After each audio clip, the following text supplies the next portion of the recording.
Hello guys, welcome to our channel kids learning. Good morning. आज हम हिंदी की नई कहानी करेंगे, दो मित्र और बालू। Now let's start. दो दोस्त एक घने जंगल से होकर कहीं जा रहे थे। दोनों काफी गहरे दोस्त थे और अपनी दोस्ती को लेकर दोनों ही बातें करते हुए जा रहे थे।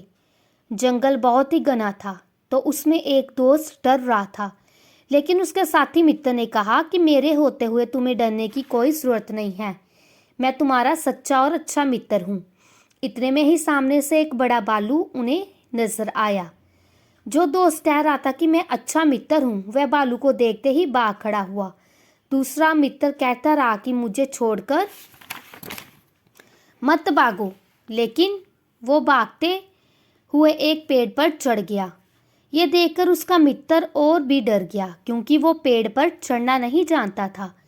इतने में वो भालू और भी नजदीक आ गया था। जब वो बेहद करीब आने लगा तो दूसरे मित्र के पास कोई चारा नहीं रहा, तो वह नीचे जमीन पर आंखें बंद करके लेट गया। पेड़ पर चढ़ा मित्र ये सारा नज़ारा देख रहा था और वह सोचने लगा कि ऐसे तो ये मर जाएगा। इतने में ही वो भालू नीचे लेटे मित्र के करीब आकर उसे देखने लगा, उसे सूंघा और उसके शरीर का अच्छी तरह मुआयना करके आगे बढ़ गया।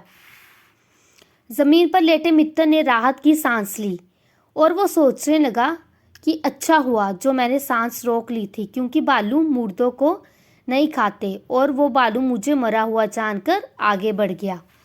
पेड़ पर चढ़ा मित्र बहुत हैरान था। भालू के जाने के बाद वो नीचे उतरा और उसने अपने मित्र से पूछा कि आखिर उसने क्या किया था और वो भालू उसके कान में क्या कह रहा था। भालू उसके कान में कुछ कह नहीं रहा था, वो क्या कर रहा था, उसको सूंघ रहा था कि ये जो आदमी नीचे लेटा है वो सच में मर गया है या वो जान के लेटा है। उसने अपना सांस रोक ली थी, तो भालू को पता नहीं चला कि वो जीवित नहीं है, कि वो जानबूझ कैसे कर रहा है। और वो भालू उसके कान में कह रहा था। मुर्दा होने का नाटक कर रहे मित्र ने कहा कि भालू ने मेरे कान में कहा कि बुरे वक्त में ही सही मित्रों की पहचान होती है, इसलिए कभी भी ऐसे दोस्तों के साथ मत रहो जो बुरा समय आ देखकर तुम्हें अकेले छोड़कर भाग जाएं,